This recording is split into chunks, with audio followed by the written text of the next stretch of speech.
எனக்கு கேன்சர் இருக்கா இல்லையா அப்படின்ட்டு செக் பண்றதுக்கு ஏதாச்சும் ஒரு ஒரு பிளட் டெஸ்ட் மட்டும் இருக்கா டாக்டர் அப்படின்ட்டு கேட்குறீங்க. ஸோ ஒரே ஒரு பிளட் டெஸ்ட் வச்சு கேன்சர் இல்லை அப்படின்ட்டு கன்ஃபார்ம் பண்ண முடியாது.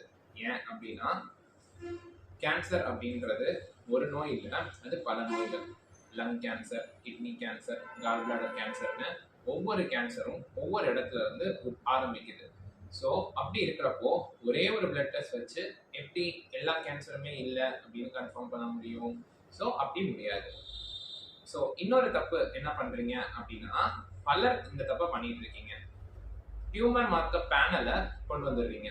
ஸோ டியூமர் மார்க்கர் அப்படின்றது CA-125, CEA, CA-199, PSA இந்த மாதிரி டியூமர் மார்க்கர்ஸ் இருக்கு. ஸோ இந்த டெஸ்ட்டை பண்ணிட்டு ஓபிக்கு வந்துடுறீங்க. ஸோ அப்போ என்ன ஆகுது அப்படின்னா, சில நார்மல் ஹெல்த்தியான இண்டிவிஜுவல்ஸ்க்கு கூட இந்த டியூமர் மார்க்கர்ஸ் அதிகமாக இருக்கலாம். சில கேன்சர் பேஷண்ட்ஸ்க்கு கூட இந்த டியூமர் மார்க்கர்ஸ் கம்மியாக இருக்கலாம்.